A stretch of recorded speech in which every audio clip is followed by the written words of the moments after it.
नमस्कार, news 18 JKLH का digital platform देख रहे हैं आप। मैं हूं आपके साथ प्रिया शर्मा।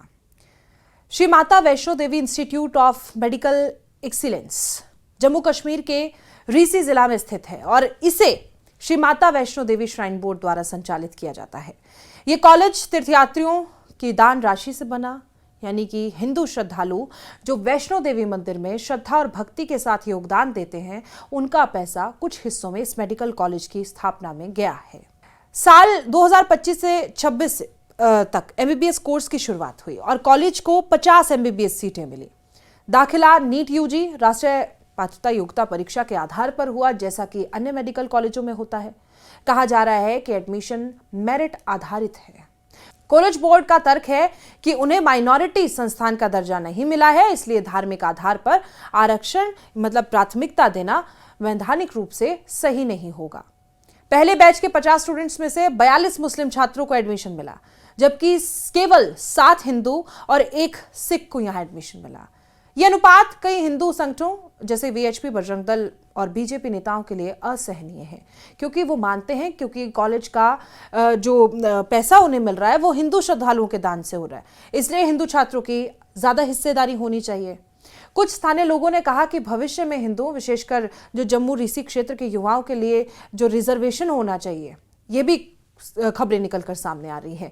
बीजेपी के जम्मू और कश्मीर इकाई ने एडमिशन सूची के खिलाफ एक ज्ञापन लेफ्टिनेंट गवर्नर मनोज सिन्हा के सामने पेश किया है। बीजेपी नेता सुनील शर्मा ने कहा कि उन लोगों का दाखिला करना चाहिए जिन्हें माता वैष्णो देवी में आस्था है। हिंदू संगठन मांग कर रहे हैं कि श्री माता वैष्णो देवी इंस्टीट्यूट है जो ये, उसे माइनॉरिटी संस्थान घोषित किया जाए ताकि धार्मिक आधार पर आरक्षण दिया जा सके। और इसके विपरीत नेशनल कॉन्फ्रेंस और पीडीपी जैसी पार्टियों ने इस मांग की आलोचना करते हुए कहा कि धार्मिक आधार पर चयन करना खतरनाक होगा। एनसी विधायक तनवीर सादिक ने कहा है कि अगर अस्पताल कॉलेज धर्म के आधार पर सीटें देने लगे तो ये देश के लिए बहुत खराब संकेत है। कल मरीज को उसकी आस्था के आधार पर इलाज मिलेगा क्या, ये सवाल उन्होंने उठाया है। रीसी, जम्मू, उदयपुर सहित आसपास के जिलों के लोग कह रहे हैं कि श्राइन बोर्ड द्वारा संचालित इस कॉलेज में स्थानीय हिंदू युवाओं के लिए कोई आरक्षण नहीं रखा गया है। साथ ही कुछ लोग ये आरोप लगा रहे हैं कि कॉलेज स्टाफ में भी मुस्लिम बहुमत है, इसलिए हिंदू भावनाओं को चोट पहुंच रही है। जैसा कि पहले कहा गया कि ये जो संस्थान है उसे माइनॉरिटी संस्थान का दर्जा नहीं है, इसलिए भारतीय संविधान और शिक्षा नियमों के अनुसार धार्मिक आधार पर आरक्षण देना कानूनी रूप से मुश्किल हो सकता है। कुछ लोग तर्क दे रहे हैं कि ये कॉलेज हिंदू श्रद्धालुओं के दान से बना, इसलिए जो दाता समुदाय को कुछ प्राथमिकता यहां पर मिलनी चाहिए। और बीजेपी और अन्य संगठनों का कहना है कि भक्ति दान सेवा जन्मभूमि को, और इसलिए निवेशकों की भावना का सम्मान होना चाहिए। वहीं अधिकारियों का मानना है कि सिर्फ मेरिट के आधार पर प्रवेश दिया गया है और उन्हें नियमों का चयन प्रक्रिया में कोई गड़बड़ी नहीं मिली है जब इसकी जानकारी यहां पर प्राप्त की गई। यह मामला धार्मिक पहचान और शिक्षा के बीच संवेदनशील तनाव को जन्म दे रहा है। हिंदू संगठन इसे श्रद्धालुओं की अपेक्षा का अपमान बता रहे हैं, जबकि कुछ पार्टियां इसे धर्म का उपयोग राजनीति में लाने की कोशिश मान रही है।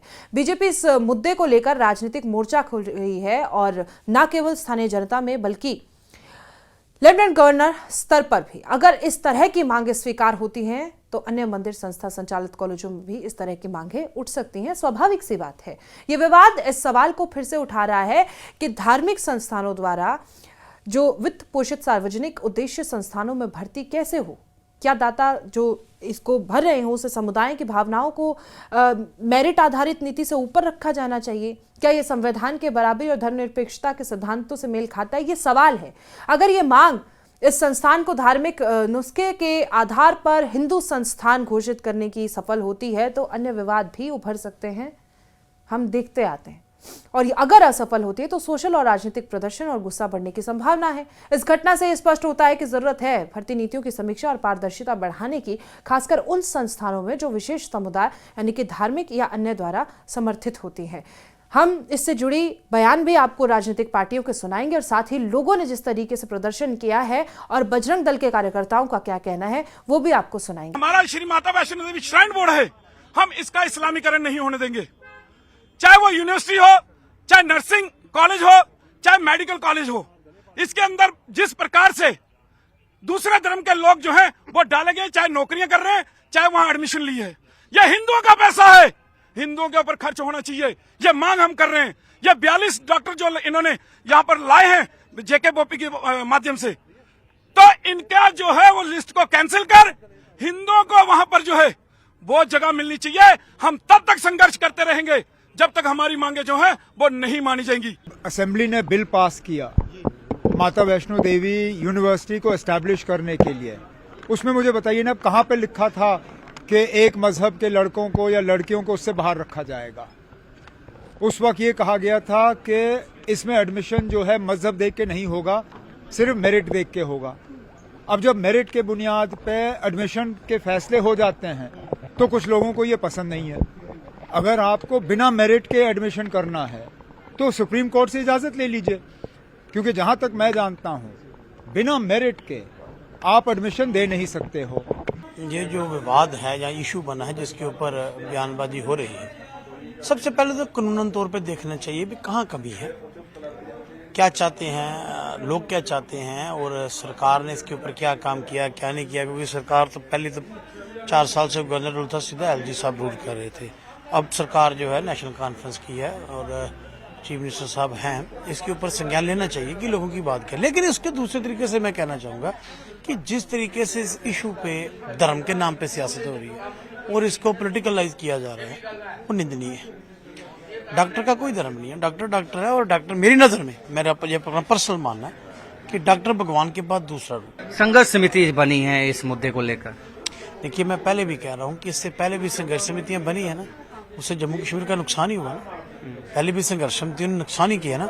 मैं ये कहता हूँ उसको धर्म के नाम पे मत बांटिए, इसका बैठ के मसला हल कीजिए। लेकिन जो भारतीय जनता पार्टी कर रही है, जैसे उन्होंने किया अभी उन्होंने एक मेमोरेंडम दे दिया, लीडर ऑफ अपोजिशन भी साथ हैं और भी एमएलए हैं, तो मैं इनसे पूछना चाहता हूँ ये 4 साल क्या कर रहे थे? जो माता वैष्णो देवी श्राइन बोर्ड में एक मेडिकल कॉलेज अभी इस साल खुला है, वहाँ पे जिन बच्चों को एडमिशन मिली है, अधिकांश बच्चे उसमें एक विशेष समुदाय से आते हैं। जो लोग यहाँ पे डोनेशन देते हैं पूरे भारतवर्ष से, उनका एक ही लक्ष्य होता है कि सनातन धर्म का विस्तार हो, भारतीय संस्कृति का विस्तार हो, उसके लिए लोग डोनेशन देते हैं। यहाँ पे अन्य वर्गों से, अन्य धर्म, अन्य समुदाय से लोग आए तो मुझे नहीं लगता है कि ये श्राइन बोर्ड के लिए या उन डोनर्स के लिए अच्छा रहेगा जो इसमें डोनेशन देते हैं, जो इसमें आस्था रखते हैं। इसलिए हमने उपराज्यपाल महोदय से निवेदन किया, प्रार्थना की कि यहाँ पे वही बच्चे आए जो माता वैष्णो देवी में आस्था रखते हैं, श्रद्धा रखते हैं, निष्ठा रखते हैं। उन्हीं बच्चों को यहाँ पे एडमिशन दी जानी चाहिए। हालांकि साल पहला है, बैच पहला आया है और अधिकांश लोग इसमें विशेष समुदाय से आए हैं, लेकिन कतई भी जम्मू कश्मीर या देश के अन्य जनमानस को ये स्वीकार्य नहीं है कि ये लोग आए। इसलिए हमने लोगों की बात को, आक्रोश को, विरोध को दर्ज कराया है। भारतीय जनता पार्टी भी इसी पेज पे है कि यहाँ पे वही बच्चे एडमिशन ले जो माता वैष्णो देवी में श्रद्धा रखते हैं, आस्था रखते हैं। तो आपको हमारी खबर कैसी लगी कमेंट करके जरूर बताएं। फिलहाल मुझे दीजिए इजाजत। आप देखते रहिए न्यूज़ 18 JKLH का डिजिटल प्लेटफॉर्म। धन्यवाद।